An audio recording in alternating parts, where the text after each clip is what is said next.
Hi friends, welcome to ladies fashion. ನಾನು ಇವತ್ತಿನ ಡಿಸೈನ್ನ ಮಾಡೋದಕ್ಕೆ 7 ದಾರನ ತೊಗೊಂಡಿದ್ದೀನಿ, 9 ನಂಬರ್ ನೀಡಲ್ನ ತೊಗೊಂಡಿದ್ದೀನಿ. ನಾನಿಲ್ಲಿ ಟ್ರೆಂಡಿಂಗ್ ಆಗಿರೋಂಥ ಜುಮ್ಕಾ ಡಿಸೈನ್ನ ತೋರಿಸ್ತಾ ಇದ್ದೀನಿ. ಫಸ್ಟು ನಾವಿಲ್ಲಿ ನೋಡಿ ಈ ರೀತಿಯಾಗಿ ಥ್ರೆಡ್ಡನ್ನು ಬೆರಳಿಗೆ ಈ ರೀತಿ ಸುತ್ತಕೊಂಡು ಒಂದು ನಾಟ್ ಹಾಕೋಬೇಕು. ನೋಡಿ, ಈ ರೀತಿಯಾಗಿ ಹಾಕ್ಕೊಂಡು ನೀಡಲ್ನ ಹಾಕ್ಬಿಟ್ಟಿದ್ರೊಳಗಡೆ ಆ ಥ್ರೆಡ್ಡನ್ನು ಎಳ್ಕೊಳ್ಳಿ. ಈ ರೀತಿಯಾಗಿ ಎಳ್ಕೊಂಡ್ರೆ ನಾಟ್ ಆಗುತ್ತೆ. ನೋಡಿ, ಇದನ್ನು ಟೈಟಾಗಿ ಎಳ್ಕೊಳ್ಳಿ. ಟೈಟಾಗಿ ಎಳ್ಕೊಂಡ್ರೆ ಈ ರೀತಿ ಒಂದು ಲೂಪ್ ಆಗುತ್ತೆ. ಇವಾಗ ನಾವು ಚೈನ್ಗಳನ್ನ ಹಾಕ್ಕೋಬೇಕು. ನಾನಿಲ್ಲಿ 6 ಚೈನ್ನ ಹಾಕೋತಾ ಇದ್ದೀನಿ. 4, 5, 6 ಚೈನ್ಸ್ನ ಹಾಕ್ಕೊಂಡು ನೋಡಿ, ನಾವಿಲ್ಲಿ ಸ್ಟಾರ್ಟಿಂಗ್ ಚೈನ್ ಏನು ಹಾಕ್ಕೊಂಡ್ವಿ ಆ ಚೈನ್ ಒಳಗಡೆಗೆ ಒಂದು ಲಾಕ್ ಮಾಡ್ಕೋಬೇಕು. 6 ಚೈನ್ನ ಹಾಕ್ಕೊಂಡು ನೋಡಿ, ಇಲ್ಲಿ ಸ್ಟಾರ್ಟಿಂಗ್ ಚೈನ್ ಗ್ಯಾಪ್ ಏನಿದೆ ಆ ಗ್ಯಾಪಲ್ಲಿ ನೀಡಲ್ನ ಹಾಕಿ ಥ್ರೆಡ್ನ ಎಳ್ಕೊಂಡು ಒಂದು ಸ್ಲಿಪ್ ನಾಟ್ನ ಹಾಕ್ಕೋಬೇಕು. ಅಂದರೆ ನೋಡಿ, ಇದೇ ಥ್ರೆಡ್ಡನ್ನೇ ಇನ್ನೂ ಒಂದು ಲೂಪ್ ಇದೆಯಲ್ವ ಅದರೊಳಗಡೆಯಿಂದ ಈ ರೀತಿ ಎಳ್ಕೋಬೇಕು. ಎಳ್ಕೊಂಡಿದ್ದಾದಮೇಲೆ ನಾವಿವಾಗ ನಮಗೆ ಈ ರೌಂಡ್ ಶೇಪಲ್ಲಿ ಬಂದಿದೆ, ಆ ರೌಂಡ್ ಶೇಪಲ್ಲಿ ಇವಾಗ ಸಿಂಗಲ್ ಕ್ರೋಶಗಳನ್ನ ಮಾಡ್ತಾ ಹೋಗಬೇಕು. ನೋಡಿ, ಈ ರೀತಿ ನೀಡಲ್ನ ಹಾಕಿ ಥ್ರೆಡ್ನ ಎಳ್ಕೊಂಡು ಸಿಂಗಲ್ ಕ್ರೋಶಗಳನ್ನ ಮಾಡ್ತಾ ಹೋಗೋಣ. ನೋಡಿ, ಗ್ಯಾಪ್ ಕಾಣಿಸುತ್ತಲ್ಲ ರೌಂಡ್ ಶೇಪಲ್ಲಿ ಆಗಿದೆ. ಆ ಗ್ಯಾಪಲ್ಲಿ ನೀಡಲ್ನ ಹಾಕಿ ಥ್ರೆಡ್ನ ಎಳ್ಕೊಂಡು ನೀಡಲ್ ಮೇಲೆ 2 ಲೂಪ್ ಆಗುತ್ತೆ, ಅದನ್ನು ಒಂದು ಮಾಡ್ಕೋಬೇಕು. ನಾವಿಲ್ಲಿ ಇದೇ ರೀತಿ ಆ ರೌಂಡ್ ಫುಲ್ಲು ಎಷ್ಟು ಸಿಂಗಲ್ ಕ್ರೋಶಗಳಾಗುತ್ತೋ ಅಷ್ಟು ಸಿಂಗಲ್ ಕ್ರೋಶಗಳನ್ನ ಮಾಡ್ಕೊಳ್ಳೋಣ. ನೋಡಿ, ನಮಗೆ ಅಲ್ಲಿ ಎಕ್ಸ್ಟ್ರಾ ಥ್ರೆಡ್ ಏನಿದೆ ಅದನ್ನು ಆ ರೌಂಡ್ ಏನಿದೆ ಅದ್ರ ಜೊತೆಗೆ ಸೇರಿಸ್ಕೊಂಡು ಸ್ವಲ್ಪ ದೂರ ಈ ರೀತಿ ಸಿಂಗಲ್ ಕ್ರೋಶೆಟ್ನ ಮಾಡ್ಕೋಬೇಕು.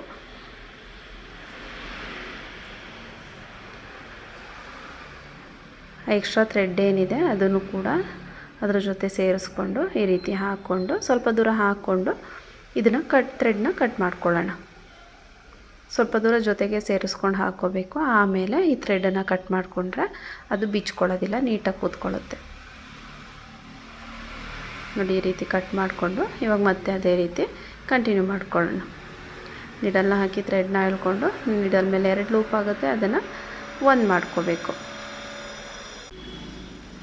ನಿಮಗೆ ಇಲ್ಲಿ ಈ ರೌಂಡಲ್ಲಿ ಎಷ್ಟು ಸಿಂಗಲ್ ಕ್ರೋಶ ಬರುತ್ತೋ ಅಷ್ಟು ಮಾಡ್ಕೊಳ್ಳಿ. ಅಂದರೆ ಸ್ಟಾರ್ಟಿಂಗು 1ರಲ್ಲಿ ಮಾಡ್ಕೊಳ್ಳಿ, ಎಷ್ಟು ಬರುತ್ತೆ ನೋಡಿಕೊಂಡು.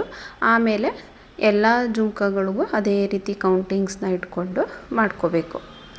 ಸ್ಟಾರ್ಟಿಂಗ್ ನಿಮಗೆ ಎಷ್ಟಾಗುತ್ತೋ ಅಷ್ಟು ಮಾಡಿಕೊಂಡು ಲೆಕ್ಕ ಮಾಡ್ಕೊಳ್ಳಿ. ಆಮೇಲೆ ನೆಕ್ಸ್ಟ್ ಕಂಟಿನ್ಯೂಯಸ್ಸು ನೆಕ್ಸ್ಟ್ ಜುಮ್ಕಾ ಮಾಡಬೇಕಾದ್ರೆ ಅದೇ ಕೌಂಟ್ನ ಇಟ್ಕೊಂಡು ಮಾಡ್ಕೋಬೇಕು. ನೋಡಿ, ಈ ರೀತಿಯಾಗಿ ಕಂಪ್ಲೀಟ್ ಮಾಡ್ಕೋಬೇಕು. ಕಂಪ್ಲೀಟ್ ಆದಮೇಲೆ ಕೌಂಟ್ ಮಾಡ್ಕೊಳ್ಳಿ ಎಷ್ಟಾಗುತ್ತೆ ಅಂತ ಹೇಳಿ. ಕಂಪ್ಲೀಟ್ ಆದಮೇಲೆ ನೋಡಿ, ಇಲ್ಲಿ ನಮಗೆ ಸ್ಟಾರ್ಟಿಂಗ್ ಏನು ಸಿಂಗಲ್ ಕ್ರೋಶ ಮಾಡಿರ್ತೀವಲ್ಲ ಅದ್ರ ಚೈನ್ ಗ್ಯಾಪ್ ಇರುತ್ತೆ, ಆ ಚೈನ್ ಗ್ಯಾಪಿಗೆ ಲಾಕ್ ಮಾಡ್ಕೊಳ್ಳೋಣ. ನೀಡಲ್ನ ಹಾಕಿ ಈ ರೀತಿ ಥ್ರೆಡ್ನ ಎಳ್ಕೊಂಡು ಇಲ್ಲೂ ಕೂಡ ಒಂದು ಸ್ಲಿಪ್ ನಾಟ್ನ ಹಾಕ್ಕೊಳ್ಳೋಣ. ಲಾಕ್ ಮಾಡ್ಕೊಂಡಿದ್ದಾದಮೇಲೆ ಇಲ್ಲಿಂದ 2 ಚೈನ್ನ ಹಾಕ್ಕೊಳ್ಳೋಣ. 2 ಚೈನ್ನ ಹಾಕ್ಕೊಂಡು ನೀಡಲ್ ಮೇಲೆ ಒಂದು ಸಲ ದಾರನ ಸುತ್ತಕೊಂಡು ನೋಡಿ, ನಮಗೆ ಈ ಸಿಂಗಲ್ ಕ್ರೋಶ ಮೇಲ್ಗಡೆ ಚೈನ್ ಗ್ಯಾಪ್ಗಳಿರುತ್ತೆ. ಆ ಚೈನ್ ಗ್ಯಾಪಲ್ಲಿ ನಾವಿವಾಗ ಡಬಲ್ ಕ್ರೋಶ ಕಂಬಗಳನ್ನ ಮಾಡ್ತಾ ಹೋಗಬೇಕು. ನೀಡಲ್ನ ಹಾಕಿ ಥ್ರೆಡ್ನ ಎಳ್ಕೊಂಡು ನೀಡಲ್ ಮೇಲೆ 3 ಲೂಪ್ ಆಗುತ್ತೆ, ಅದನ್ನು 2ರಿಂದ 1 ಮತ್ತು 2ರಿಂದ 1 ಮಾಡಿಕೊಂಡು ಡಬಲ್ ಕ್ರೋಶ ಕಂಬ ಮಾಡ್ಕೋಬೇಕು. ಅದೇ ರೀತಿ ನೀಡಲ್ ಮೇಲೆ ಮತ್ತೆ ದಾರ ಸುತ್ತಕೊಂಡು ನೆಕ್ಸ್ಟ್ ಸಿಂಗಲ್ ಕ್ರೋಶೆ ಮೇಲ್ಗಡೆ ಚೈನ್ ಗ್ಯಾಪ್ ಇರುತ್ತಲ್ಲ ಅಲ್ಲಿ ಒಂದು ಡಬಲ್ ಕ್ರೋಶೆನ ಮಾಡ್ಕೋಬೇಕು. ನಮಗೆ ಇಲ್ಲಿ ಫಸ್ಟ್ ಸ್ಟೆಪ್ಪಲ್ಲಿ ಸಿಂಗಲ್ ಕ್ರೋಶಗಳನ್ನ ಮಾಡ್ಕೋತೀವಿ. ಅದೇ ರೀತಿ ನೆಕ್ಸ್ಟ್ ಸ್ಟೆಪ್ಪಲ್ಲಿ 2ನೇ ಸ್ಟೆಪ್ಪಲ್ಲಿ ಡಬಲ್ ಕ್ರೋಶ ಕಂಬಗಳನ್ನ ಮಾಡ್ತಾ ಹೋಗಬೇಕು. ಅಂದರೆ ನಾವು ಎಷ್ಟು ಸಿಂಗಲ್ ಕ್ರೋಶಗಳನ್ನ ಮಾಡ್ಕೊಂಡಿರ್ತೀವಿ ಆ ಪ್ರತಿಯೊಂದು ಸಿಂಗಲ್ ಕ್ರೋಶ ಮೇಲ್ಗಡೆನೂ ಈ ರೀತಿಯಾಗಿ ಡಬಲ್ ಕ್ರೋಶ ಕಂಬಗಳನ್ನ ಮಾಡ್ತಾ ಹೋಗಬೇಕು.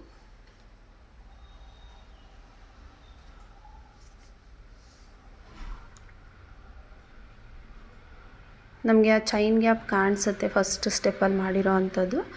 ಆ ಚೈನ್ ಲೂಪ್ ಒಳಗಡೆ ಈ ರೀತಿ ಡಬಲ್ ಕ್ರೋಶ ಕಂಬನ ಮಾಡ್ಕೋಬೇಕು. ಪ್ರತಿಯೊಂದು ಸಿಂಗಲ್ ಕ್ರೋಶೆ ಮೇಲ್ಗಡೆನೂ ಕೂಡ ಒಂದೊಂದು ಡಬಲ್ ಕ್ರೋಶೆ ಕಂಬನ ಮಾಡ್ಕೋಬೇಕು. ಫ್ರೆಂಡ್ಸ್, ಯಾರೆಲ್ಲ ಸಬ್ಸ್ಕ್ರೈಬ್ ಮಾಡ್ಕೊಳ್ದೆ ವಿಡಿಯೋನ ನೋಡ್ತಾ ಇದ್ದೀರಾ, ಪ್ಲೀಸ್ ಸಬ್ಸ್ಕ್ರೈಬ್ ಮಾಡ್ಕೊಳ್ಳಿ, ಸಪೋರ್ಟ್ ಮಾಡಿ. ನೋಡಿ ಈ ರೀತಿಯಾಗಿ ಡಬಲ್ ಕ್ರೋಶೆ ಕಂಬಗಳನ್ನ ಮಾಡ್ತಾ ಹೋಗಬೇಕು. ನೋಡಿ ಈ ರೀತಿಯಾಗಿ ಬರುತ್ತೆ. ಮತ್ತು ಇನ್ನು ಹಾಫ್ ಇದೆ, ಇದನ್ನು ಕಂಪ್ಲೀಟ್ ಮಾಡಿ ತೋರಿಸ್ತೀನಿ. ನೋಡಿ ಈ ರೀತಿಯಾಗಿ ಡಬಲ್ ಕ್ರೋಶೆ ಕಂಬಗಳನ್ನ ಮಾಡಿಕೊಂಡು ಕಂಪ್ಲೀಟ್ ಆದಮೇಲೆ ಇಲ್ಲಿ ನಾವು ಸ್ಟಾರ್ಟಿಂಗು 2 ಚೈನ್ ಹಾಕ್ಕೊಂಡಿರ್ತೀವಲ್ಲ, ಆ 2 ಚೈನ್ ಗ್ಯಾಪಲ್ಲಿ ಒಂದು ಲಾಕ್ ಮಾಡ್ಕೊಳ್ಳೋಣ. ಅಂದರೆ ಇಲ್ಲೂ ಕೂಡ ಅದೇ ರೀತಿ ಸ್ಲಿಪ್ ನಾಟ್ನ ಹಾಕ್ಕೊಳ್ಳೋಣ. 2 ಚೈನ್ ಗ್ಯಾಪಲ್ಲಿ ಲಾಕ್ ಮಾಡ್ಕೋಬೇಕು. ಲಾಕ್ ಆದಮೇಲೆ ಮತ್ತೆ ಇಲ್ಲಿಂದ 2 ಚೈನ್ನ ಹಾಕಿ ಮತ್ತೆ ನೀಡಲ್ ಮೇಲೆ ಒಂದು ಸಲ ದಾರನ ಸುತ್ತಕೊಂಡು ನೋಡಿ ನಾವು ಡಬಲ್ ಕ್ರೋಶೆ ಕಂಬನ ಮಾಡ್ಕೊಂಡಿರ್ತೀವಲ್ಲ, ಅದ್ರ ಮೇಲ್ಗಡೆ ನೋಡಿ ಇಲ್ಲಿ ಕಾಣಿಸ್ತಿದೆಯಲ್ವ, ಈ ರೀತಿ ಚೈನ್ ಗ್ಯಾಪ್ ಕಾಣಿಸುತ್ತೆ. ಆ ಗ್ಯಾಪಲ್ಲಿ ಇವಾಗ ಮತ್ತೆ ನಾವು ಡಬಲ್ ಕ್ರೋಶೆ ಕಂಬಗಳನ್ನ ಮಾಡ್ತಾ ಹೋಗಬೇಕು. ನಿಡಲ್ನ ಹಾಕಿ ಥ್ರೆಡ್ನ ಎಳ್ಕೊಂಡು ನಿಡಲ್ ಮೇಲೆ 3 ಲೂಪ್ ಆಗುತ್ತೆ, 2ರಿಂದ 1 ಮತ್ತು 2ರಿಂದ 1. ಅದೇ ರೀತಿ ಮತ್ತೆ ನಿಡಲ್ ಮೇಲೆ ಒಂದು ಸಲ ದಾರನ ಸುತ್ತಕೊಂಡು ಡಬಲ್ ಕ್ರೋಶೆ ಕಂಬನ ಮಾಡ್ಕೋಬೇಕು. ಇಲ್ಲಿ ನಾವು ಸೆಕೆಂಡ್ ಸ್ಟೆಪ್ಪಲ್ಲಿ ಎಷ್ಟು ಡಬಲ್ ಕ್ರೋಶೆ ಕಂಬಗಳನ್ನ ಮಾಡ್ಕೊಂಡ್ವೋ ಅಷ್ಟು ಕಂಬದ ಮೇಲ್ಗಡೆನೂ ಕೂಡ ಥರ್ಡ್ ಸ್ಟೆಪ್ಪಲ್ಲಿ ಮತ್ತೆ ಡಬಲ್ ಕ್ರೋಶೆ ಕಂಬಗಳನ್ನ ಮಾಡ್ಕೋಬೇಕು. ಅಂದರೆ ಡಬಲ್ ಕ್ರೋಶೆ ಮೇಲ್ಗಡೆ ಚೈನ್ ಗ್ಯಾಪ್ ಇರುತ್ತಲ್ಲ, ಆ ಪ್ರತಿಯೊಂದು ಕಂಬದ ಮೇಲ್ಗಡೆನೂ ಒಂದೊಂದು ಡಬಲ್ ಕ್ರೋಶೆ ಕಂಬಗಳನ್ನ ಮಾಡ್ತಾ ಹೋಗಬೇಕು. ಫ್ರೆಂಡ್ಸ್, ಡಿಸೈನ್ ಅಂತೂ ತುಂಬಾ ಈಸಿಯಾಗಿದೆ. ಬಿಗಿನರ್ಸು ಕೂಡ ಆರಾಮಾಗಿ ಹಾಕ್ಕೋಬೋದು ಈ ಡಿಸೈನ್ನ. ನಾವಿಲ್ಲಿ ಹಾಕಬೇಕಾದ್ರೇ ಅದು ಫೋಲ್ಡ್ ಆಗುತ್ತೆ, ಅಂದರೆ ಜುಮ್ಕಾ ಟೈಪು ಫೋಲ್ಡ್ ಆಗಿಬಿಡುತ್ತೆ. ನಾವೇನು ಮಾಡಬೇಕು ಅಂತ ಏನಿಲ್ಲ, ನಾವು ಸೆಕೆಂಡ್ ಸ್ಟೆಪ್ ಥರ್ಡ್ ಸ್ಟೆಪ್ ಮಾಡಬೇಕಾದ್ರೇ ಅದು ಜುಮ್ಕಾ ರೀತಿ ಫೋಲ್ಡ್ ಆಗಿಬಿಡುತ್ತೆ. ನೋಡಿ ಇಲ್ಲಿ ಪ್ರತಿಯೊಂದು ಡಬಲ್ ಕ್ರೋಶೆ ಕಂಬದ ಮೇಲ್ಗಡೆನೂ ಮತ್ತು ಡಬಲ್ ಕ್ರೋಶೆ ಕಂಬಗಳನ್ನ ಮಾಡ್ಕೊಳ್ಳೋಣ. ಇಲ್ಲಿ ನೀವು ಡಬಲ್ ಕ್ರೋಶೆ ಮಾಡಬೇಕು ಅಂತಲೇ ಏನಿಲ್ಲ, ತ್ರಿಬಲ್ ಕ್ರೋಶೆ ಕಂಬಗಳನ್ನೂ ಕೂಡ ಮಾಡ್ಕೋಬೋದು. ನೋಡಿ ಈ ರೀತಿಯಾಗಿ ಅದೇ ಫೋಲ್ಡ್ ಆಗಿಬಿಡುತ್ತೆ. ನೋಡಿ ಇದನ್ನು ಕಂಪ್ಲೀಟ್ ಮಾಡಿ ತೋರಿಸ್ತೀನಿ. ನೋಡಿ ಫುಲ್ಲು ಡಬಲ್ ಕ್ರೋಶೆ ಕಂಬಗಳನ್ನ ಮಾಡಿಕೊಂಡು ಕಂಪ್ಲೀಟ್ ಮಾಡ್ಕೊಂಡಿದ್ದಾದಮೇಲೆ ನಾವು ಸ್ಟಾರ್ಟಿಂಗ್ 2 ಚೈನ್ನ ಹಾಕಿ ಸ್ಟಾರ್ಟ್ ಮಾಡಿರ್ತೀವಲ್ಲ, ಆ 2 ಚೈನ್ ಗ್ಯಾಪಲ್ಲಿ ಲಾಕ್ ಮಾಡ್ಕೊಳ್ಳೋಣ. ಅಂದರೆ ಸ್ಲಿಪ್ ನಾಟ್ ಮಾಡ್ಕೋಬೇಕು. ನೋಡಿ ಈ ರೀತಿಯಾಗಿ ಲಾಕ್ ಮಾಡ್ಕೋಬೇಕು. ನೋಡಿ ನಮಗೆ ಇವಾಗ ಫಸ್ಟ್ ಸ್ಟೆಪ್ಪು ಸೆಕೆಂಡ್ ಸ್ಟೆಪ್ ಆದಮೇಲೆ ಈ ರೀತಿಯಾಗಿ ಬರುತ್ತೆ. ನೆಕ್ಸ್ಟು ನಾನಿಲ್ಲಿ ಬೀಡ್ಸ್ನ ಹಾಕಿ ತೋರಿಸ್ತೀನಿ. ನೀವಿಲ್ಲಿ ಬೀಡ್ಸ್ ಬೇಡ ಅಂತ ಹೇಳಿದ್ರೆ ಹಾಗೇ ಬೇರೆ ಕಲರ್ ಥ್ರೆಡ್ಡಲ್ಲೂ ಕೂಡ ನೆಕ್ಸ್ಟು ಸ್ಟೆಪ್ ಮಾಡ್ಕೋಬೋದು. ಇಲ್ಲಿ ನಾನು ಬೀಡ್ಸ್ನ ಹಾಕಿ ತೋರಿಸ್ತಾ ಇದ್ದೀನಿ. ನೋಡಿ ಇಲ್ಲಿ ಥ್ರೆಡ್ನ ಮೇಲ್ ಮಾಡಿ ಈ ರೀತಿ ಸ್ಮಾಲ್ ಸೈಜ್ ಬೀಡನ್ನು ತೊಗೊಂಡು ಬೀಡನ್ನ ಇನ್ಸರ್ಟ್ ಮಾಡಿಕೊಂಡು ಇಲ್ಲಿ ನೋಡಿ ಕಂಬದ ಮೇಲ್ಗಡೆ ಚೈನ್ ಗ್ಯಾಪ್ ಇರುತ್ತಲ್ಲ, ಆ ಚೈನ್ ಗ್ಯಾಪ್ ಒಳಗಡೆ ನೀಡಲ್ನ ಹಾಕಿ ಥ್ರೆಡ್ನ ಎಳ್ಕೊಂಡು ಈ ಬೀಡನ್ನು ಲಾಕ್ ಮಾಡೋಣ. ಲಾಕ್ ಆದಮೇಲೆ ಮತ್ತೆ ಥ್ರೆಡ್ನ ಮೇಲ್ ಮಾಡಿ ಬೀಡನ್ನ ಇನ್ಸರ್ಟ್ ಮಾಡ್ಕೋಬೇಕು. ಬೀಡನ್ನ ಇನ್ಸರ್ಟ್ ಮಾಡಿಕೊಂಡು ನೆಕ್ಸ್ಟ್ ಕಂಬದ ಮೇಲ್ಗಡೆ ಆ ಚೈನ್ ಗ್ಯಾಪ್ ಏನು ಕಾಣಿಸುತ್ತೆ ಆ ಗ್ಯಾಪಲ್ಲಿ ನಿಡಲ್ನ ಹಾಕಿ ಥ್ರೆಡ್ನ ಎಳ್ಕೊಂಡು ಲಾಕ್ ಮಾಡಬೇಕು. ಮತ್ತು ಅದೇ ರೀತಿ ನಾವಿಲ್ಲಿ ಬೀಡನ್ನ ಇನ್ಸರ್ಟ್ ಮಾಡಬೇಕು, ಬೀಡನ್ನ ಲಾಕ್ ಮಾಡ್ಕೋಬೇಕು.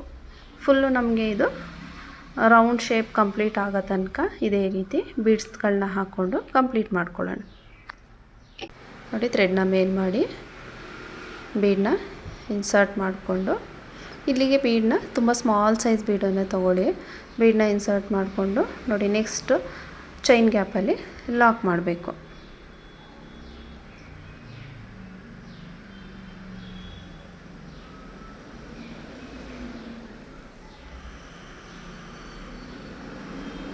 ನೋಡಿ ಇಲ್ಲಿ ಇದೇ ರೀತಿ ನಾನು ಫುಲ್ಲು ಕಂಪ್ಲೀಟ್ ಮಾಡಿ ತೋರಿಸ್ತೀನಿ.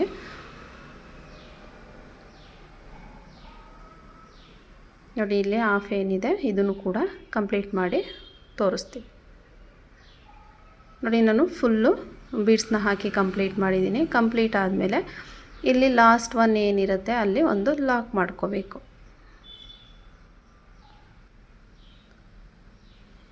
ಈ ರೀತಿ ಲಾಕ್ನ ಮಾಡಿಕೊಂಡು ಇಲ್ಲಿ 1-2 ಚೈನ್ ಅಥವಾ 3 ಚೈನ್ನ ಹಾಕ್ಕೊಂಡು ಥ್ರೆಡ್ಡನ್ನು ಕಟ್ ಮಾಡ್ಕೊಳ್ಳೋಣ. ಆವಾಗ ನಮಗೆ ಥ್ರೆಡ್ಡು ಬಿಚ್ಚೋಗೋದಿಲ್ಲ. 1-2-3 ಚೈನ್ ಹಾಕ್ಕೊಂಡು ಈ ಥ್ರೆಡ್ ಏನಿರುತ್ತೆ ಈ ಥ್ರೆಡ್ಡನ್ನು ಕಟ್ ಮಾಡ್ಕೋಬೇಕು. ಥ್ರೆಡ್ನ ಕಟ್ ಮಾಡಿ ಈ ನೀಡನ್ನು ಈ ರೀತಿ ಎಳ್ಕೊಂಡ್ರೆ ಲಾಕ್ ಆಗುತ್ತೆ. ಇದನ್ನು ನೋಡಿ ನಾವಿಲ್ಲಿ ಒಳಗಡೆಗೆ ಈ ರೀತಿ ಫ್ಯಾಬ್ರಿಕ್ ಗ್ಲೂ ಹಾಕಿ ಪೇಸ್ಟ್ ಮಾಡಿಕೊಂಡ್ರೆ ಫಿನಿಶಿಂಗ್ ಆಗುತ್ತೆ. ನೋಡಿ ಫೈನಲಾಗಿ ಈ ರೀತಿಯಾಗಿ ಬರುತ್ತೆ ಕಂಪ್ಲೀಟ್ ಆದಮೇಲೆ. ನೋಡಿ ಇದಕ್ಕೆ ನಾವಿವಾಗ ಒಂದು ಕ್ಯಾಪ್ ಬೀಡನ್ನ ಹಾಕೋಣ. ಅಂದರೆ ಇದು ಫೋಲ್ಡ್ ಆಗದೆ ಇರಲಿ ಅನ್ನೋ ಕಾರಣಕ್ಕೆ ಒಂದು ಒಳಗಡೆಗೆ ಕ್ಯಾಪ್ ಬೀಡನ್ನ ಹಾಕ್ತಾಯಿದ್ದೀನಿ. ನೀವಿಲ್ಲಿ ಇನ್ನೂ ಬೇಕಾದರೆ ದೊಡ್ಡ ಸೈಜಲ್ಲಿ ಸಿಕ್ಕಿದ್ರೆ ದೊಡ್ಡ ಸೈಜ್ ಕ್ಯಾಪ್ ಬೀಡನ್ನೂ ಕೂಡ ತೊಗೋಬೋದು. ನೋಡಿ ಫಸ್ಟು ಇಲ್ಲಿ ಈ ರೀತಿ ಫ್ಯಾಬ್ರಿಕ್ ಗ್ಲೂನ ತೊಗೊಂಡು ಸ್ವಲ್ಪ ಈ ರೀತಿ ಅದರೊಳಗಡೆಗೆ ಸ್ಪ್ರೆಡ್ ಮಾಡ್ಕೊಳ್ಳೋಣ. ಈ ರೀತಿ ಗ್ಲೂನ ಸ್ಪ್ರೆಡ್ ಮಾಡಿಕೊಂಡು ಇಲ್ಲಿ ನಾವು ಥ್ರೆಡ್ನ ಕಟ್ ಮಾಡ್ಕೊಂಡಿದ್ದೀವಲ್ಲ ಇದನ್ನು ಅದರೊಳಗಡೆಗೆ ಫಸ್ಟು ಪೇಸ್ಟ್ ಮಾಡ್ಕೊಳ್ಳೋಣ. ನೋಡಿ ಈ ರೀತಿಯಾಗಿ ಅದನ್ನು ಸ್ಟಿಕ್ ಮಾಡ್ಕೋಬೇಕು.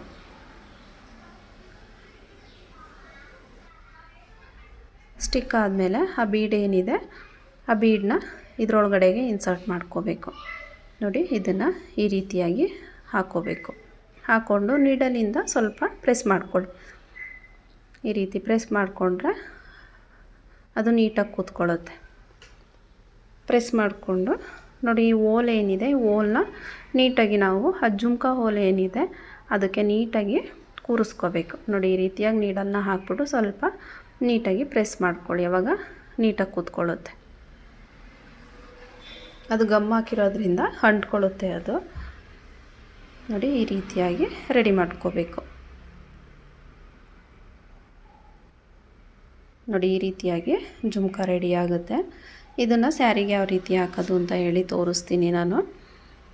ಮತ್ತು ಇನ್ನೊಂದನ್ನು ತೋರಿಸ್ತೀನಿ ಯಾವ ರೀತಿ ಬೀಡ್ಸ್ನ ಹಾಕೋದು ಅಂತ. ನೋಡಿ ಜುಮ್ಕಾ ರೆಡಿ ಆದಮೇಲೆ ಈ ರೀತಿಯಾಗಿ ಅದರೊಳಗಡೆಗೆ ಫ್ಯಾಬ್ರಿಕ್ ಗ್ಲೂನ ಹಾಕ್ಕೊಂಡು ಆ ಕ್ಯಾಪ್ ಬೀಡ್ ಏನಿದೆ ಕ್ಯಾಪ್ ಬೀಡನ್ನು ಇದರೊಳಗಡೆ ಹಾಕ್ಕೋಬೇಕು. ಬೀಡ್ ಏನಿದೆ ಅದನ್ನು ಇದರೊಳಗಡೆ ಈ ರೀತಿ ನೀಟಾಗಿ ಕೂರಿಸ್ಕೊಂಡು ಸ್ವಲ್ಪ ಪ್ರೆಸ್ ಮಾಡ್ಕೊಳ್ಳಿ. ಪ್ರೆಸ್ ಮಾಡಿಕೊಂಡು ಆ ಹೋಲ್ನ ಸೆಟ್ ಮಾಡ್ಕೋಬೇಕು. ಆ ಹೋಲ್ ಒಳಗಡೆಯಿಂದ ನೀಡಲ್ನ ಹಾಕಿಬಿಟ್ಟು ಆ ಜುಮ್ಕಾ ಹೋಲು ಮತ್ತು ಬೀಡ್ ಹೋಲು ಎರಡೂ ಸ್ವಲ್ಪ ಸೆಟ್ ಮಾಡ್ಕೊಳ್ಳಿ. ಈ ರೀತಿಯಾಗಿ ಮಾಡಿಕೊಂಡ್ರೆ ನಮಗೆ ಜುಮ್ಕಾ ರೆಡಿ ಆಗುತ್ತೆ. ನೀಟಾಗಿ ಆ ಒಳಗಡೆ ಹಾಕಿರೋ ಬೀಡ್ಸ್ನ ಕೂರಿಸ್ಕೊಳ್ಳಿ. ನೋಡಿ ಈ ರೀತಿ ಮಾಡಿಕೊಂಡ್ರೆ ರೆಡಿ ಆಗುತ್ತೆ. ನಾನಿಲ್ಲಿ ಸ್ವಲ್ಪ ಜುಮ್ಕಾಗಳನ್ನ ರೆಡಿ ಮಾಡಿ ಇಟ್ಕೊಂಡಿದ್ದೀನಿ. ಇದನ್ನು ಇವಾಗ ಸ್ಯಾರಿಗೆ ಹಾಕಿ ತೋರಿಸ್ತೀನಿ. ಫಸ್ಟು ನಾವಿಲ್ಲಿ ಸ್ಯಾರಿಗೆ ವರ್ಕ್ ಮಾಡ್ಕೊಳ್ಳೋಣ. ಅಂದರೆ ಒಂದು ಲೈನು ಥ್ರೆಡ್ ವರ್ಕ್ ಮಾಡ್ಕೊಳ್ಳೋಣ. ಇಲ್ಲಿ ನೀವು ಹಾಗೆ ಕೂಡ ಬೇಕಾದರೂ ಜುಮ್ಕಾಗಳನ್ನ ಫಿಕ್ಸ್ ಮಾಡ್ಕೋಬೋದು. ಈ ರೀತಿಯಾಗಿ ಮಾಡಿಕೊಂಡ್ರೆ ನಮಗೆ ಗ್ಯಾಪ್ ಎಷ್ಟು ಬೇಕು ಅಂತ ಹೇಳಿ ನೀಟಾಗಿ ಗೊತ್ತಾಗುತ್ತೆ. ನೋಡಿ ಇಲ್ಲಿ 2 ಸಲ ಲಾಕ್ನ ಮಾಡಿಕೊಂಡು 3 ಚೈನ್ನ ಹಾಕ್ಕೊಳ್ಳೋಣ. 3 ಚೈನ್ನ ಹಾಕ್ಕೊಂಡು ಎಲ್ಲಿಗೆ ಬರುತ್ತೆ ಅಲ್ಲಿಗೆ ನೋಡಿಕೊಂಡು ಲಾಕ್ ಮಾಡ್ಕೊಳ್ಳೋಣ.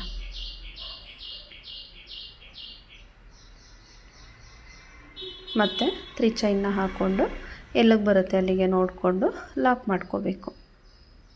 ಇಲ್ಲಿ ನಾವು 3 ಚೈನ್ನ ಹಾಕ್ಕೊಂಡು ಇದೇ ರೀತಿ ಲಾಕ್ ಮಾಡ್ತಾ ಹೋಗೋಣ. ನೀವಿಲ್ಲಿ ಸ್ಯಾರಿ ಕಾಂಟ್ರಾಸ್ಟ್ ಕಲರ್ ಇದ್ದರೆ ಅದನ್ನು ಕೂಡ ಹಾಕ್ಕೋಬೋದು.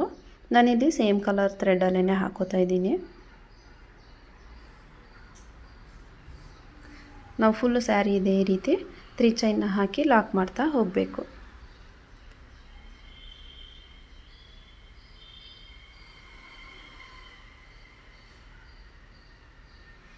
ತ್ರೀ ಚೈನ್ನ ಹಾಕಿ ಎಲ್ಲಿಗೆ ಬರುತ್ತೆ ಅಲ್ಲಿಗೆ ಲಾಕ್ ಮಾಡ್ಕೋಬೇಕು.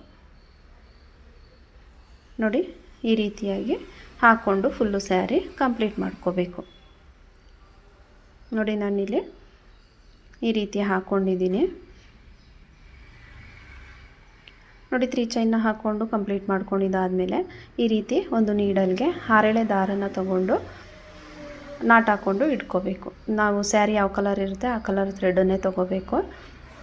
ನೀಡಲ್ಗೆ ಹಾಕ್ಕೊಂಡಿದ್ದಾದಮೇಲೆ ಈ ರೀತಿ ಒಂದು ಸ್ಮಾಲ್ ಸೈಜ್ ಬೀಡನ್ನು ಇನ್ಸರ್ಟ್ ಮಾಡ್ಕೋತಾ ಇದ್ದೀನಿ. ಫಸ್ಟು ನಾವೊಂದು ಬೀಡನ್ನ ಹಾಕ್ಕೊಂಡು ಆಮೇಲೆ ಜುಮ್ಕಾನ ಹಾಕ್ಕೋಬೇಕು. ನೋಡಿ ಈ ರೀತಿ ಜುಮ್ಕಾನ ಹಾಕ್ಕೊಂಡು ಮೇಲ್ಗಡೆಗೆ ಒಂದು ಬಿಗ್ ಸೈಜ್ ಬೀಡನ್ನ ಹಾಕ್ಕೊಳ್ಳೋಣ. ನೋಡಿ ಈ ರೀತಿ ಒಳಗಡೆಗೆ ಒಂದು ಸ್ಮಾಲ್ ಬೀಡನ್ನ ಹಾಕ್ಕೋಬೇಕು. ಜುಮ್ಕಾ ಆದಮೇಲೆ ಒಂದು ಬಿಗ್ ಸೈಜ್ ಬೀಡು, ಬಿಗ್ ಸೈಜ್ ಬೀಡ್ ಆದಮೇಲೆ ಮತ್ತೆ ಇನ್ನೊಂದು ಸ್ಮಾಲ್ ಸೈಜ್ ಬೀಡನ್ನು ಹಾಕ್ಕೊಳ್ಳೋಣ. ನಾವು ಸ್ಯಾರಿನಲ್ಲಿ ಈ 3 ಚೈನ್ನ ಹಾಕಿ ಲಾಕ್ ಮಾಡ್ಕೊಂಡಿರ್ತೀವಲ್ಲ, ಆ ಲಾಕ್ ಮೇಲ್ಗಡೆಗೆ ನಾವು ನೀಡಲ್ನ ಹಾಕಿ ಈ ಜುಮ್ಕಾ ಏನಿದೆ ಇದನ್ನು ಫಿಕ್ಸ್ ಮಾಡ್ಕೋಬೇಕು. ನೋಡಿ, ಲಾಕ್ ಏನಿದೆ, ಲಾಕ್ ಒಳಗಡೆಯಿಂದ ಈ ರೀತಿ ನೀಡಲ್ನ ಹಾಕಿ ಎಳ್ಕೋಬೇಕು. ಈ ರೀತಿಯಾಗಿ ಎಳ್ಕೊಂಡು ಮತ್ತೆ ನಾವು ನೋಡಿ ಈ ಬೀಡ್ ಏನಿದೆ, ಈ ಬೀಡ್ ಒಳಗಡೆಯಿಂದ ನೀಡಲ್ನ ಪಾಸ್ ಮಾಡಿಕೊಂಡು ಥ್ರೆಡನ್ನು ಎಳ್ಕೊಳ್ಳೋಣ. ನೋಡಿ, ಈ ಬೀಡು ಮತ್ತು ಜುಮ್ಕಾ ಎಲ್ಲ ಸೇರಿಸಿ ನೀಡಲ್ನ ಹಾಕಿಬಿಟ್ಟು ಎಳ್ಕೋಬೇಕು. ನೋಡಿ, ಎಳ್ಕೊಂಡು ಮತ್ತೆ ಕೆಳಗಡೆಯಿಂದ ನೀಡಲ್ನ ಪಾಸ್ ಮಾಡಿಕೊಂಡು ಈ ರೀತಿ ನೀಟಾಗಿ ಎಳ್ಕೋಬೇಕು. ನೀಟಾಗಿ ಟೈಟ್ ಆಗೋ ರೀತಿ ಎಳ್ಕೊಂಡು ನೋಡಿ, ಇಲ್ಲಿ ಮೇಲ್ಗಡೆಯಿಂದ ಸ್ಯಾರಿ ಮೇಲ್ಗಡೆ ಅಂದರೆ ಲಾಕ್ ಇರುತ್ತಲ್ಲ, ಆ ಲಾಕ್ ಮೇಲ್ಗಡೆಯಿಂದನೇ ಮತ್ತೆ ಕೆಳಗಡೆಗೆ ನೀಡಲ್ನ ತೊಗೊಳ್ಳೋಣ. ಈ ರೀತಿಯಾಗಿ ಕೆಳಗಡೆಗೆ ನೀಡಲ್ನ ತೊಗೊಂಡು ಇವಾಗ ಬ್ಯಾಕ್ ಸೈಡಲ್ಲಿ ನಾವು ಲಾಕ್ ಮಾಡ್ಕೋಬೇಕು. ನಾವೇನು ಲಾಕ್ ಮಾಡಿರ್ತೀವಲ್ಲ ಅದ್ರ ಮೇಲ್ಗಡೆನೇ ತೊಗೊಳ್ಳಿ, ಆವಾಗ ಫಿನಿಶಿಂಗ್ ಬರುತ್ತೆ. ನೋಡಿ, ಅದ್ರ ಮೇಲ್ಗಡೆನೇ ಸ್ವಲ್ಪ ಈ ರೀತಿ ಥ್ರೆಡನ್ನು ತೊಗೊಂಡು ನಾಟನ್ನು ಹಾಕ್ಕೊಳ್ಳೋಣ. ನಾವು ಸೈಡಲ್ಲಿ ಪಕ್ಕದಲ್ಲಿ ಎಲ್ಲ ನಾಟ್ ಹಾಕಿದ್ರೆ ಆ ಗಂಟೆ ಏನಿರುತ್ತೆ ಅದು ಹಾಗೆ ಕಾಣಿಸುತ್ತೆ. ಆ ಥ್ರೆಡ್ ಮೇಲ್ಗಡೆನೇ ಮಾಡಿಕೊಂಡ್ರೆ ನಮಗೆ ಫಿನಿಶಿಂಗ್ ಬರುತ್ತೆ. ನೋಡಿ, ಆ ಥ್ರೆಡ್ ಮೇಲ್ಗಡೆನೇ ಈ ರೀತಿ ಸ್ವಲ್ಪ ನಿಡಲ್ಗೆ ಥ್ರೆಡನ್ನು ಹಾಕ್ಕೊಂಡು ಒಂದೆರಡು ನಾಟನ್ನು ಹಾಕ್ಕೊಂಡ್ರೆ ಕಂಪ್ಲೀಟ್ ಆಗುತ್ತೆ. ನೋಡಿ, ಈ ರೀತಿ 2 ನಾಟ್ ಹಾಕ್ಕೊಂಡು ಥ್ರೆಡನ್ನು ಕಟ್ ಮಾಡ್ಕೊಳ್ಳೋಣ. ನೋಡಿ, ಈ ರೀತಿಯಾಗಿ ಬರುತ್ತೆ. ನಾನು ಇನ್ನೊಂದು ಮತ್ತೆ ಹಾಕಿ ತೋರಿಸ್ತೀನಿ. ನೋಡಿ, ನೀಡಲ್ಗೆ ಫಸ್ಟು ಸ್ಮಾಲ್ ಸೈಜ್ ಬೀಡನ್ನು ಹಾಕ್ಕೋಬೇಕು. ಸ್ಮಾಲ್ ಸೈಜ್ ಬೀಡ್ ಆದಮೇಲೆ ಒಂದು ಜುಮ್ಕಾನ ಹಾಕ್ಕೊಂಡು ಮತ್ತೆ ಒಂದು ಬಿಗ್ ಸೈಜ್ ಬೀಡನ್ನ ಹಾಕ್ಕೊಳ್ಳೋಣ. ಬಿಗ್ ಸೈಜ್ ಬೀಡ್ ಆದಮೇಲೆ ಮತ್ತೆ ಒಂದು ಸ್ಮಾಲ್ ಸೈಜ್ ಬೀಡು. ನಾನು ಜುಮ್ಕಾ ಒಳಗಡೆ ತೊಗೊಂಡಿರೋದು ಇದೂ ಒಂದೇ ಸೈಜ್ ಬೀಡೇನೆ, ಸ್ಮಾಲ್ ಸೈಜ್ ಬೀಡು. ನೋಡಿ, ಈ ರೀತಿಯಾಗಿ ಹಾಕ್ಕೊಂಡು ನಾನಿಲ್ಲಿ 5 ಚೈನ್ ಗ್ಯಾಪ್ನ ಬಿಡ್ತಾಯಿದ್ದೀನಿ. ಅಂದರೆ 5 ಗ್ಯಾಪ್ನ ಬಿಡಬೇಕು. 3 ಚೈನ್ ಏನು ಹಾಕ್ಕೊಂಡಿದ್ದೀವಿ ಅದನ್ನು 5 ಗ್ಯಾಪ್. ನೆಕ್ಸ್ಟ್ ಲಾಕ್ ಏನಿದೆ ಆ ಲಾಕ್ ಒಳಗಡೆಯಿಂದ ಈ ರೀತಿ ನೀಡಲ್ನ ಹಾಕ್ಬಿಟ್ಟು ಎಳ್ಕೋಬೇಕು. ನೀಡಲ್ನ ಎಳ್ಕೊಂಡು ನೋಡಿ, ಬೀಡ್ ಒಳಗಡೆಯಿಂದ ಥ್ರೆಡ್ನ ಪಾಸ್ ಮಾಡ್ಕೊಳ್ಳೋಣ. ನಮಗೆ ಅದರೊಳಗಡೆ ಒಂದು ಸ್ಮಾಲ್ ಸೈಜ್ ಬೀಡ್ ಇದೆಯಲ್ವ, ಅದನ್ನು ಬಿಟ್ಬಿಟ್ಟು ಸೈಡಲ್ಲೇ ಎಳ್ಕೊಳ್ಳಿ. ಆ ಕ್ಯಾಪ್ ಏನಿರುತ್ತೆ ಅದರೊಳಗಡೆಯಿಂದನೇ ಈ ರೀತಿಯಾಗಿ ಎಳ್ಕೊಳ್ಳಿ. ನೋಡಿ, ಈ ರೀತಿ ಎಳ್ಕೊಂಡು ಇವಾಗ ನಾವು ಕೆಳಗಡೆಯಿಂದ ಹಾಕಬೇಕಾದ್ರೆ ಸ್ಮಾಲ್ ಸೈಜ್ ಬೀಡ್ ಏನಿದೆ ಆ ಬೀಡ್ ಒಳಗಡೆಯಿಂದ ಹಾಕಬೇಕು. ಸ್ಮಾಲ್ ಸೈಜ್ ಬೀಡ್ ಒಳಗಡೆಯಿಂದ ಹಾಕಿ ಈ ರೀತಿ ಎಳ್ಕೋಬೇಕು. ಎಳ್ಕೊಂಡು ನೋಡಿ, ಇವಾಗ ಮೇಲ್ಗಡೆಯಿಂದ ಒಂದು ಸಲ ಈ ರೀತಿ ನೀಡಲ್ನ ಹಾಕ್ಕೊಳ್ಳಿ. ನೀಡಲ್ನ ಹಾಕ್ಬಿಟ್ಟು ಇವಾಗ ಬ್ಯಾಕ್ ಸೈಡಲ್ಲಿ ಲಾಕ್ ಮಾಡ್ಕೊಳ್ಳೋಣ. ನಿಮಗೆ ಎಷ್ಟು ಟೈಟ್ ಬೇಕು ಅಂದರೆ ತುಂಬ ಟೈಟ್ ಮಾಡಬೇಡಿ, ಸ್ವಲ್ಪ ಫ್ರೀ ಆಗಿರಲಿ. ನೋಡಿ, ಬ್ಯಾಕ್ ಸೈಡಲ್ಲಿ ಒಂದೆರಡು ನಾಟನ್ನ ಹಾಕ್ಕೊಳ್ಳೋಣ. ನೀವು ನಾಟ್ ಹಾಕಬೇಕಾದ್ರೂ ಅಷ್ಟೇ ಆ ಲಾಕ್ ಏನಿರುತ್ತೆ ಆ ಲಾಕ್ ಥ್ರೆಡ್ ಇರುತ್ತಲ್ಲ ಅದ್ರ ಮೇಲ್ಗಡೆನೇ ಲಾಕ್ ಮಾಡ್ಕೊಳ್ಳಿ. ಫಿನಿಶಿಂಗು ನೀಟಾಗಿ ಬರುತ್ತೆ. ನೋಡಿ, ಈ ರೀತಿಯಾಗಿ ಒಂದೆರಡು ನಾಟನ್ನ ಹಾಕ್ಕೋಬೇಕು. ನಾಟ್ ಹಾಕ್ಕೊಂಡಿದ್ದಾದಮೇಲೆ ಥ್ರೆಡನ್ನು ಕಟ್ ಮಾಡ್ಕೊಳ್ಳೋಣ. ಈ ಥ್ರೆಡ್ ಏನಿರುತ್ತೆ ಎಕ್ಸ್ಟ್ರಾ ಥ್ರೆಡ್ನ ಕಟ್ ಮಾಡ್ಕೋಬೇಕು. ನೋಡಿ, ಈ ರೀತಿಯಾಗಿ ಬರುತ್ತೆ. ಮಧ್ಯದಲ್ಲಿ ನಿಮಗೆ ಎಷ್ಟು ಗ್ಯಾಪ್ ಬೇಕೋ ಅಷ್ಟು ಗ್ಯಾಪ್ನ ಮಾಡ್ಕೊಳ್ಳಿ. ನಾನಿಲ್ಲಿ 5 ಚೈನ್ ಗ್ಯಾಪ್ನ ಬಿಟ್ಟಿದ್ದೀನಿ. ಈ ರೀತಿಯಾಗಿ ಬರುತ್ತೆ. ಸ್ವಲ್ಪ ದೂರ ಹಾಕಿ ಫೈನಲ್ ಲುಕ್ ಯಾವ ರೀತಿಯಾಗಿ ಬರುತ್ತೆ ಅಂತ ಹೇಳಿ ತೋರಿಸ್ತೀನಿ. ನೋಡಿ, ಕಂಪ್ಲೀಟ್ ಆದಮೇಲೆ ಈ ರೀತಿಯಾಗಿ ಕಾಣಿಸುತ್ತೆ ಡಿಸೈನು. ಸ್ಯಾರಿಗಂತೂ ತುಂಬಾ ಚೆನ್ನಾಗಿ ಕಾಣಿಸುತ್ತೆ ಅಂತಲೇ ಹೇಳ್ಬೋದು. ತುಂಬ ನೀಟಾಗಿ ಕೂಡ ಫಿನಿಶಿಂಗ್ ಬರುತ್ತೆ. ಡಿಸೈನ್ ಇಷ್ಟ ಆದರೆ ಪ್ಲೀಸ್ ಒಂದು ಲೈಕ್ ಮಾಡಿ, ಸಬ್ಸ್ಕ್ರೈಬ್ ಮಾಡ್ಕೊಳ್ಳಿ.